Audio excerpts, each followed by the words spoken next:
It was a bright and beautiful morning. The sun was shining gently, the sky was clear, and a soft breeze moved through the trees. Birds were singing, and the whole street looked peaceful. In a small backyard, something special was happening. It was the wedding day of Alina and Daniel, two people deeply in love. Their families had worked hard to decorate the place with white flowers, colorful lights, and soft music. Chairs were placed neatly, and a long white cloth led to a small stage where they would say their vows. Alina stood in front of a mirror inside the house. She looked stunning in her simple white dress. Her hands shook slightly, not from fear, but from excitement. Her best friend helped her fix her hair and smiled. "You look like a queen," she said. Alina smiled softly. "I just want everything to go smoothly." Outside, Daniel was greeting guests. He wore a cream-colored suit with a golden tie. He looked nervous but happy. He kept checking his watch and looking at the door.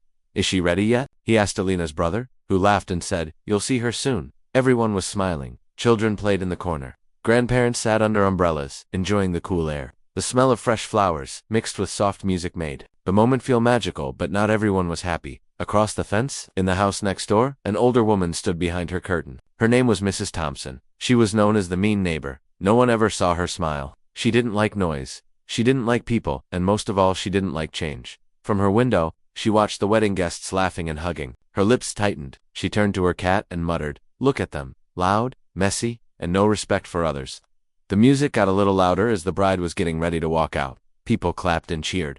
Mrs. Thompson's eyes narrowed. "That's it," she hissed. She picked up her phone and dialed 911. 911. "What's your emergency?" the voice on the other end asked. "There's a disturbance in my neighborhood," Mrs. Thompson said coldly. "A group of people are having a loud, suspicious gathering in the backyard next door. There are too many people. It looks unsafe." "Ma'am, is there violence or a fight happening?" "I don't know what they're doing, but they're making noise. Some of them don't even belong here. You should come check it out." The operator stayed calm. "Okay, officers will be dispatched." Mrs. Thompson smiled to herself. "Let's see how happy they are when the police arrive," she whispered. Back at the wedding, Alina stepped outside. Gasps filled the backyard. She looked like a dream. Her white dress shimmered in the sunlight. Her eyes were full of love and tears. Daniel saw her and forgot how to breathe for a second. Their eyes met, and the world seemed to slow down. "She's perfect," Daniel whispered to himself. The guests stood and clapped. The music played softly. The moment everyone had been waiting for was finally here. Alina walked down the aisle with her father. The groom's mother wiped her eyes. Daniel's little niece threw rose petals in front of the bride. Everything was perfect. Until a black and white police car stopped outside the house. Then another. The music stopped. The crowd turned their heads. In confusion, two uniformed officers stepped into the backyard. They were serious. No smiles. No greetings. Alina froze in her tracks. Daniel looked shocked.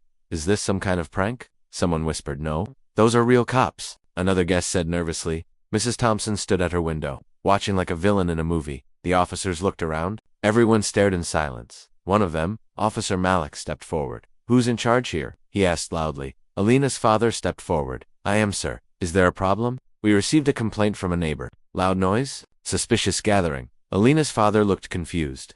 "Sir, this is a wedding. We're not doing anything wrong."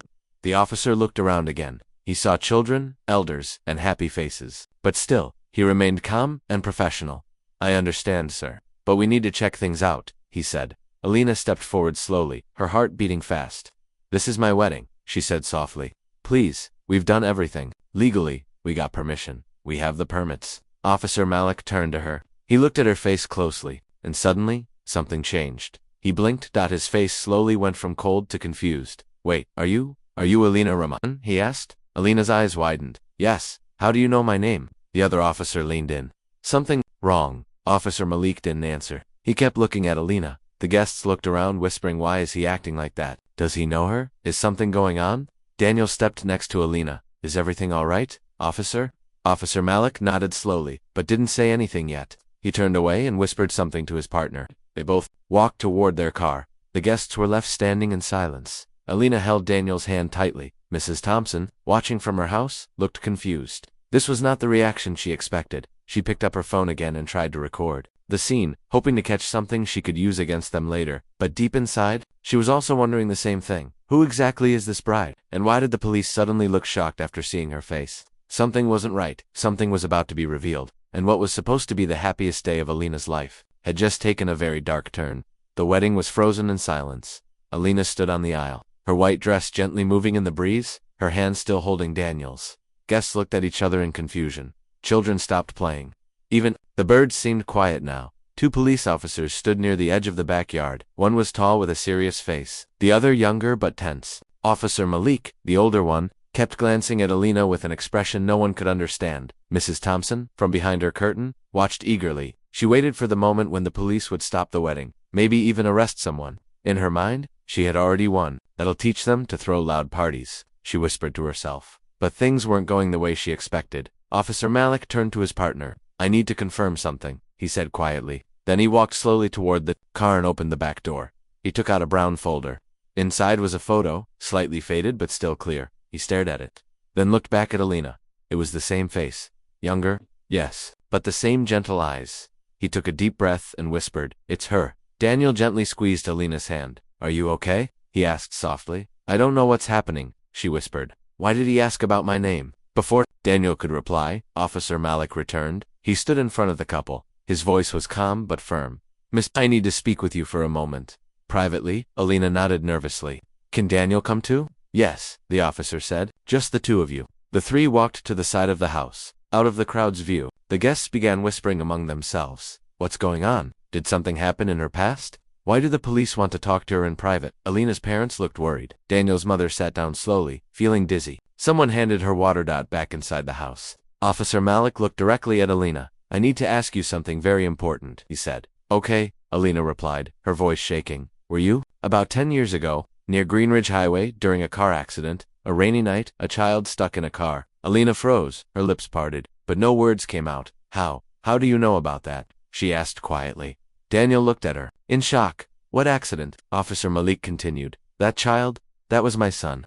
Flashback images filled Alina's mind. A rainy night, screeching tires, a car flipped over in a ditch, people standing around, afraid to go near, and a little boy crying from inside the broken car window. She had been just a teenager, walking home from a friend's house with an umbrella. She saw the crowd, heard the child, and without thinking, ran toward the car. She had climbed through the broken window and pulled the boy out just before smoke filled the car. She was soaked, bleeding from her hand, but she smiled as the child hugged her tightly. She never told anyone. She didn't even wait for the news cameras or reporters. She just walked away. Why didn't you come forward? Officer Malik asked gently. I didn't want attention. I just did what anyone should do, Alina replied softly. Daniel stood there, stunned. You never told me. Alina gave a small smile. I didn't think it mattered anymore. Officer Malik looked down for a moment, then back at her. I've carried this photo in my file for years, he said, holding it up. Every time I saw someone in trouble, I remembered the girl who saved my son when no one else moved. He paused, and now, I find you here, not as a stranger, but as a bride on your wedding day, while someone tries to ruin your happiness. Meanwhile, in the backyard, the guests were growing restless. Alina's mother was pacing. What's taking so long? Why are they still talking? Mrs. Thompson was now outside her porch, arms crossed, pretending to care. Maybe she has something to hide, she said loudly. Maybe that's why the police came. Someone turned to her. Can't you just leave them alone? It's their wedding. Mrs. Thompson smirked. Some people don't belong in this neighborhood. The tension grew. But before things could get worse, Officer Malik, Alina, and Daniel returned to the yard. Alina looked calm now. Daniel held her hand firmly. The officer walked to the center of the crowd and raised his voice so everyone could hear. Ladies and gentlemen, I'm sorry for the interruption. We were called here for a noise complaint. The music played again. Guests slowly relaxed. Smiles returned. People clapped softly as the bride and groom stood together once more. But something had changed, not just in the mood, in their hearts. People looked at Alina with new eyes. They whispered softly to each other. She saved a child. She never told anyone. She's a real-life hero. Alina felt shy. She wasn't used to attention. She never wanted it. Daniel held her hand proudly. Why didn't you ever tell me? He asked with a smile. Alina looked down. Because I didn't think it mattered anymore. That was a long time ago. But it does matter, he said. You didn't just help that boy. You taught me what kind of person you really are. As the ceremony resumed, laughter and joy returned. By night everyone was smiling. Mrs. Thompson, the neighbor who called the police, was now standing at the edge of her garden, confused and angry. She crossed her arms and whispered to herself, what nonsense. She probably made that story up. Her face was full of disbelief. These people always get away with things by playing the victim. She went back inside her house and slammed the door. But the story had already spread. Back at the wedding, Daniel's aunt leaned in and asked softly, is it true? Did she really save Officer Malik's son? Alina's mother nodded. Yes, but we didn't even know it was him until today. I always knew she had a strong heart, her father added, but I never knew she did something so brave. Alina stood quietly near the flowers, watching the guests whisper and smile. In her heart, Memories flooded back. That rainy night, the boy trapped in the car, the glass cutting her hands, the smoke, the fear, the hug, and then walking away. Before anyone could ask questions, she never spoke about it again. Later, as the reception began, Daniel and Alina sat together near the garden. Soft music played. Guests danced. Children laughed. But Daniel still had questions. "Why didn't you stay after helping that boy?" he asked. Alina looked into the distance. "Because I didn't want to be seen. Back then, I was different. I felt like I didn't belong anywhere." "You were just a kid," Daniel said gently. But I already knew what it felt like to be judged, for how I looked, for where I came from. That night, when I helped that boy, I saw how people stared at me, not with thanks, but suspicion." Daniel's heart ached, hearing her words. "That's why I left," she said, "and I promised myself, if I ever helped someone again, I would never ask for anything in return." Daniel took her hand.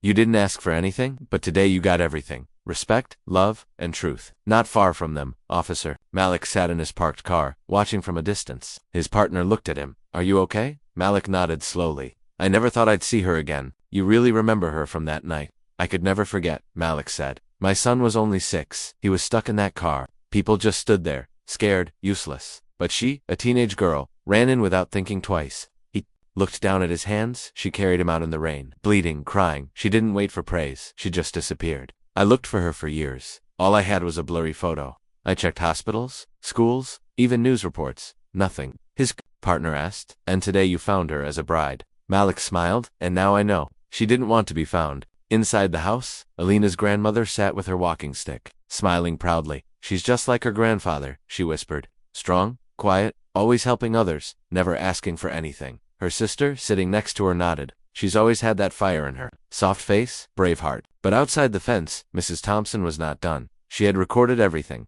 The police visit, their kind words, and the crowd's reaction. She opened her phone and began typing angrily on a local Facebook group. "Loud wedding next door. Police arrived, but did nothing. Claimed the bride is a hero. Ridiculous. She's hiding something. These people always have some secret plan. This neighborhood is going downhill." She clicked post, but within minutes, replies flooded in. "You called the police on a wedding. She saved a life, and you're still angry. You should be ashamed, Karen. Some people just hate seeing others happy." Her face turned red with rage. She threw her phone on the couch. "I won't let this go," she muttered. "There's something off about her. I can feel it." Back at the wedding, the sun began to set. Lights lit up the garden beautifully. Music filled the air once again. Daniel raised a toast. "I want to thank every one of you for being here today. But most of all, I want to thank the woman who showed me what true courage means." He turned to Alina and smiled. "You are my heart, my peace, my miracle. And I promise, no matter what happens next, I'll stand by you. Always." People clapped and cheered. Alina wiped a tear from her cheek and smiled. It was a perfect moment again, but deep in her heart, she could feel it. This story was not over. Something was coming, and not everyone was ready to let her past stay buried. As the wedding celebration continued into the evening, the backyard glowed with soft lights and gentle music. People laughed, danced, and ate together under the stars. Alina smiled politely as guests hugged her and thanked her for being an inspiration. But inside, her heart wasn't at peace. She could feel something wasn't right, and she was correct. A little further down the street, Officer Malik sat in his parked police car, his hands resting on the steering wheel. His partner, Officer Ray, leaned back in the passenger seat, watching the wedding lights from a distance. "You okay?" Ray asked again. Malik didn't answer right away. His eyes stayed on the glowing garden, where Lena and Daniel stood, surrounded by friends and family. "I still don't get why this is bothering you," Ray continued. "You found the girl who saved your son. Shouldn't you be?" "I don't know. Happy." Malik finally spoke. "I am, but something doesn't feel right." Ray frowned. "You think she's hiding something?" Malik shook his head. "No, not her. But the way the neighbor called it in something about that call was too personal." Ray leaned forward. "You think she knew who the bride was?" "Maybe. Or maybe she just hates them because they don't fit her idea of what's normal," Malik said. "But what if it's more than just racism or noise complaints?" Ray sighed. "You think she'll try something again?" "I think she already has something planned," Malik said quietly, "and I don't want Alina walking into it." Meanwhile, inside her dimly lit home, Mrs. Thompson was still pacing back and forth. She had just finished typing another post. In the neighborhood group, full of bitter complaints, she scrolled through the replies. "You're just jealous. Maybe try being kind for once. That bride is more respected than you'll ever be." She slammed her phone on the table again. "Lies," she whispered. "They're all blind." She pulled open an old drawer and took out a small black box. Inside it were old documents, pictures, and letters. She shuffled through them until she found a paper she hadn't looked at in years. A property line?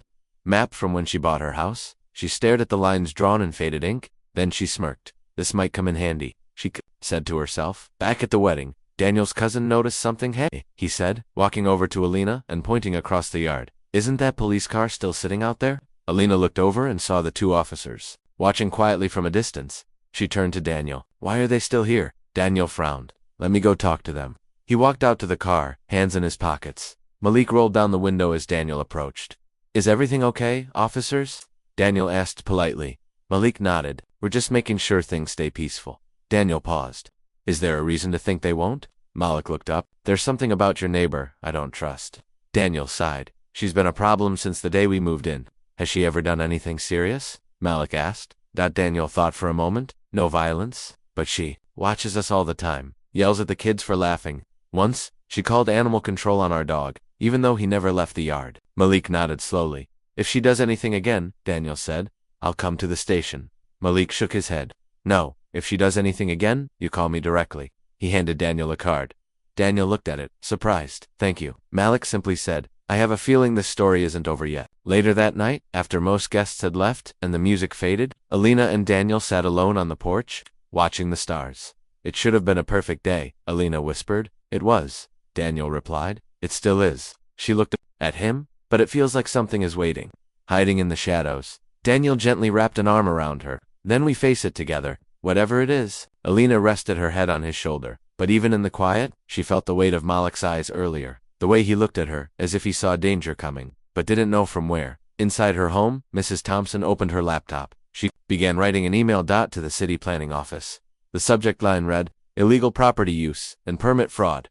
Urgent report. She attached photos from her backyard, zoomed in pictures of the wedding decorations near the fence, claiming they were built on her land. She hit send, then smiled to herself in the dark. They think I've lost, she whispered. But I've just started. The next morning, Officer Malik sat at his desk, reviewing neighborhood complaints. He paused when he saw an email notification. It was forwarded from city records. Subject, anonymous report. Against backyard event setup. He opened the file, his eyes narrowed. Attached were the same photos, a complaint against Daniel and Alina. His jaw tightened.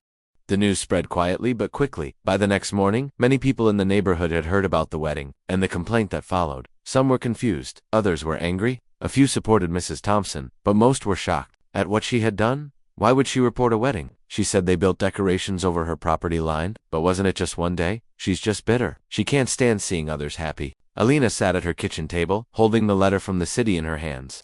Her fingers trembled as she read it again. Temporary use restriction pending land survey. I can't believe this, she whispered. Daniel stood behind her, reading over her shoulder. We'll fix it. It's just a formality. But Alina wasn't worried about the paper. She was worried about what would come next. She won't stop, she said softly. This isn't about land. It's about me. Daniel sat beside her. Why you? Because I didn't stay quiet, Alina replied. Because when the police came, I didn't run. Because people clapped for me. That made her angry. Across town, in a small police office, Officer Malik stood in front of his captain. She's trying to use a city complaint to attack this couple, Malik said firmly. I want to speak at the hearing. I have evidence that proves this neighbor is targeting them. The captain raised an eyebrow. You're going to defend the bride? I'm not just defending her, Malik replied. I'm standing up for what's right. He placed a photo on the desk. It was the same old picture, a teenage girl, soaked in rain, holding a child in her arms. This is her, he said. Years ago, she saved my son. She didn't wait for praise. She didn't ask for help. She just did what no one else had the courage to do. The captain studied the photo. You're sure it's the same person? 100%, Malik said, and I owe her everything. That same afternoon, Alina's mother came over holding a box. I found this in your father's closet, she said. Inside were old newspaper cuttings. One headline read, Teen, girl saves child from burning car, disappears before cameras arrive. There was no name in the article, just a blurry photo. The same one Officer Malik had.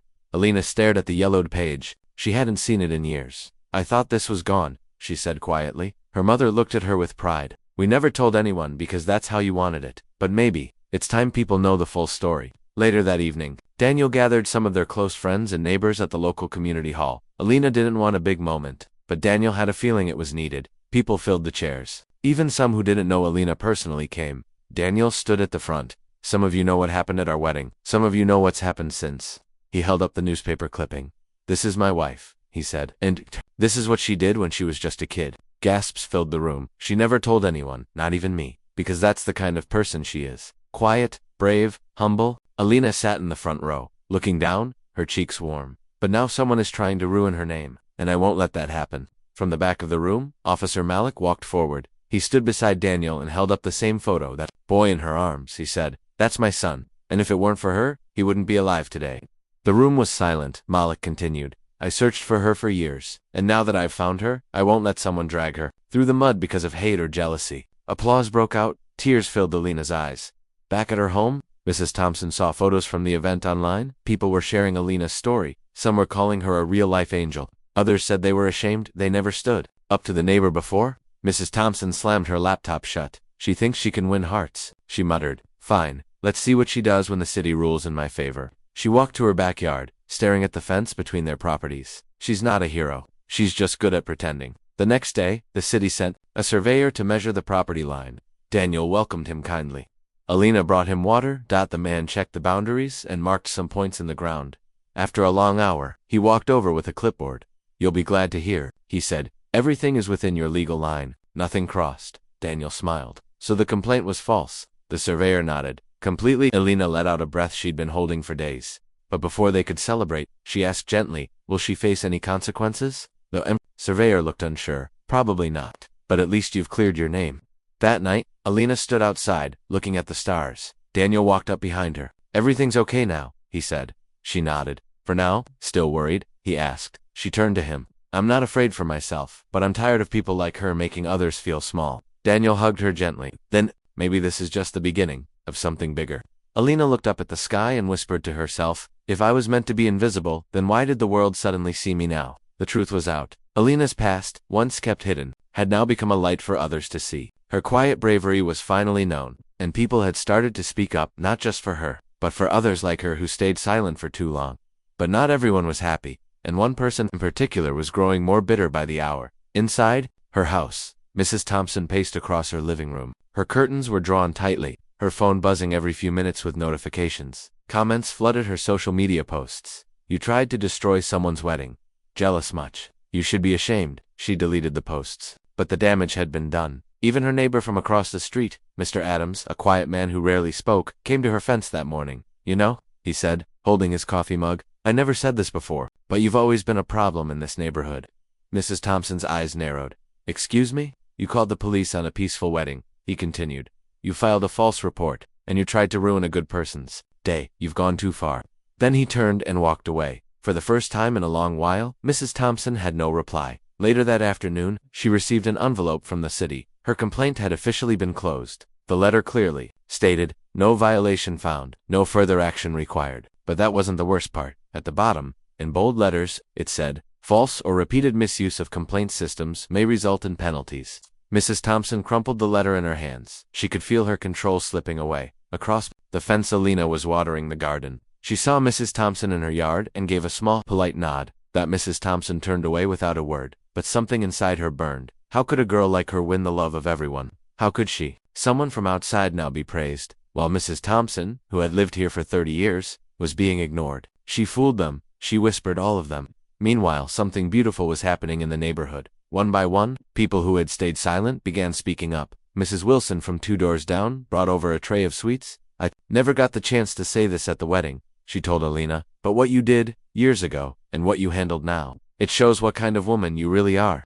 The Patel family brought flowers. The Garcia kids made a handmade thank you card that said, thank you for showing us that being kind is powerful. And Daniel's coworker offered free legal help if Mrs. Thompson ever tried anything again. The once quiet backyard, once filled with tension, now glowed with warmth.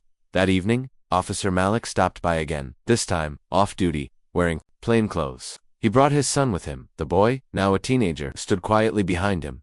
This is the woman I told you about, Malik said to his son. She saved you when you were 6. The boy stepped forward. I don't remember your face, but I remember your voice. You told me not to cry. Alina smiled. You were very brave. I want to be a police officer one day, he said. Like my dad? Like you. Me. Alina laughed softly.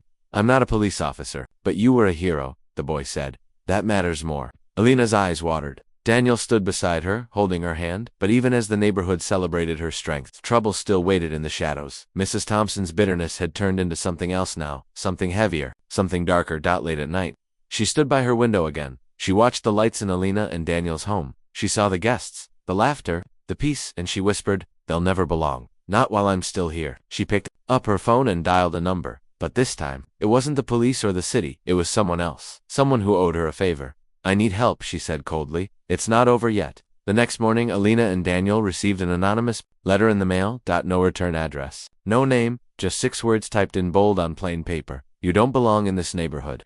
Daniel's jaw tightened. Alina stared at it quietly. They both knew where it came from. Later that day, they reported the letter to Officer Malik. He looked at it and sighed. She's crossing the line now, he said, but she's being careful. Daniel asked, can anything be done? I'll talk to the community officer, Malik replied, and we'll increase patrol in your area. Alina nodded. Thank you. Then Malik said something important. Karma doesn't always arrive fast, but it always arrives. That evening, as the sun set behind the houses, something unexpected happened. Mrs. Thompson received a letter from the local housing committee. The days after the drama settled were strangely peaceful. No more letters, no more shouting, no police at the door. Alina and Daniel finally had quiet. But even in the silence, a feeling remained like something had been taken from them. Their wedding day, once a dream, had been stolen by hate. Daniel noticed it in Alina's eyes, that quiet sadness, the one she tried to hide behind her smile. So, he made a decision. One morning while Alina was reading in the garden, Daniel knelt beside her and took her hand. She looked at him, confused. What's going on? She asked. Daniel smiled. I want to marry you again. She blinked. What? We never got to finish our day, he said. We never danced. We never laughed without fear. I want to give that back to you. Alina's eyes filled with tears. But what if she tries something again? Daniel shook his head. This time, the whole neighborhood will stand with us. And they did. As soon as Daniel shared the idea with a few neighbors, the response was overwhelming. We'll bring chairs. I can cook. My brother has speakers. Even Officer Malik offered to help. Not as a cop, but as a friend. Let me keep an eye on things, he said. You just enjoy your day. Word spread fast. Alina and Daniel's second wedding. This Saturday, but this time, it wasn't just a celebration for 2 people, it was a moment for the whole community. Mrs. Wilson donated her rose bushes to decorate the backyard. The Patel twins painted a wooden sign that said, Love always. Even Mr. Adams, who rarely left his home, showed up with string lights and tools. You've reminded us what this neighborhood should feel like, he told Daniel. Alina watched it all in silence. Overwhelmed, so much love, so much support, not just for her, but for the good in the world. She looked at Daniel. I don't deserve all this. He kissed her forehead. Yes, you do, and more. On the morning of the wedding, the sun rose bright and warm. Birds chirped. Children ran in the street with excitement. The garden was transformed. Soft music played. Chairs lined up. White flowers everywhere. Alina wore a simple white dress, her hair pinned up gently with small pearls. Daniel wore a soft gray suit, with a white flower pinned to his chest. They looked at each other before walking out. No interruptions this time, Daniel whispered. No fear, Alina smiled. As the ceremony began, people stood in quiet respect. Officer Malik spoke first. I've seen many moments in my life, some dark, some painful, but what I see today is light, and hope, and courage. He looked at Alina. She didn't just survive the storm, she changed it. Everyone clapped softly. Daniel turned to Alina, holding her hands. I fell in love with your kindness, he said, but now, I also love your strength. Your silence used to protect you, now it inspires others. Tears rolled down Alina's cheeks. She took a deep breath. I always thought I had to stay small, she said, but you made me believe I deserved to be seen, to be loved out loud. Daniel kissed her hand. I do, he said. Alina smiled. I do too. Applause filled the garden. Music started playing. Children ran with ribbons. Neighbors danced out. Old people smiled from their chairs. And for the first time in a long time, joy flowed freely. But one pair of eyes watched from far away. Mrs. Thompson sat alone in her window, curtains slightly open. She saw the lights. She heard the laughter. She could no longer pretend to be in control. No more letters. No more fear. No more attention. She was forgotten. And somehow, that hurt more than everything else. Back at the celebration, a small boy tapped Alina's arm. Miss Alina, he said. She bent down to his height. Yes, sweetie. He held out a drawing. It showed her, with angel wings, standing in front of a house filled with smiling people. You made everyone happy again, he said. Alina held the picture close. She couldn't speak, but her heart felt full as the sun set. Daniel and Alina danced. Under the string lights, people clapped. Music played. No one talked about the past, only the present. Mattered. Only love, only peace, only the kind of happiness that can't be stolen, not by hate, not by fear, not even by the darkest intentions. And as the stars began to glow in the sky, one thought echoed in everyone's heart. This is what a real wedding feels like. The wedding was over. The lights were packed up. The chairs returned. The music faded into memory. But something deeper remained, something far more powerful than decorations or speeches. The neighborhood had changed. Alina had changed, and so had everyone around her. A week after the second wedding, Alina received a letter in the mail. But this one wasn't like the others. It came from a school, a nearby high school where young girls were struggling to find their voice. Inside the envelope was a note. Dear Alina, we heard what happened. Your story reached us through one of our teachers. Many of our students come from different countries. They often feel afraid, invisible, like they don't belong. We were wondering, would you come speak to them? Alina stared at the letter in silence. Me, she whispered. Why me? Daniel looked at her with a smile. Because you're not invisible anymore, he said. You became the voice you never had. That Friday, Alina stood in front of 40 students. Most were girls. Many wore hijabs. Some looked nervous. Some looked tired. A few looked just like she once did, scared, quiet, unsure of themselves. Alina held the microphone with trembling hands. I was once like you, she began. I stayed silent. I kept my head down. I believed that being quiet would keep me safe. She paused. But silence didn't protect me. It only helped people like Mrs. Thompson stay louder. The room was still. She continued, voice growing, stronger, until one day, someone tried to ruin my wedding. And I had two choices. Hide again, or stand up. She looked around the room. I chose to stand up. And I'm here to tell you, you can too. After the speech, dozens of students came forward to hug her. One girl whispered, I've never told anyone, but I want to become a lawyer one day. People say I won't make it. Alina smiled. You will, and you'll help others too. Another girl said, I never thought someone like me could be strong. Alina replied softly, strength isn't loud. It's steady, it's kind, and it starts small, just like you. Back in the neighborhood, life moved forward. Mrs. Thompson no longer came out of her house. She had become a ghost in the community. She once controlled. People had stopped listening to her. Some even crossed the street to avoid her. Her power was gone not because she was shouted down, but because people had finally seen the truth. Hate may be loud, but truth lasts longer. One morning, Alina received another letter, this time from the city council. They wanted to honor her and Daniel at the local community hall. They had heard about the false complaint, the second wedding, and how the couple brought people together. At the event, a small plaque was given to them. It read, for reminding us that love is stronger than fear, and that one voice can change everything. Alina couldn't hold back her tears. This time, they weren't from pain, they were from peace. Months passed, seasons changed, new families moved into the neighborhood. One day, Alina saw a young woman with a baby standing outside the same house she and Daniel had moved into. She walked over gently. Hello, Alina said. Welcome. The woman smiled. Thank you. I was worried at first, but everyone here has been so kind. Alina nodded. It wasn't always like that. The woman looked confused. Really? Alina smiled. But people grow. Stories change things. Then she handed her a small note. It simply read, if you ever feel scared, you're not alone. Just knock on our door. That night, Daniel and Alina sat on the porch. The stars were bright. The street was quiet. I never thought it would end like this, she said softly. Daniel looked at her. What do you mean? I thought it would just be another story of pain, another silent wound. But it became a story of power, he said, and healing, and hope. She nodded, then whispered, I'm glad we stood up. And from that day on, whenever someone new moved in, whenever someone looked afraid, whenever a girl thought she didn't matter, there was always a voice, waiting to guide her, not loud, not angry, but strong, kind, and true, just like Alina.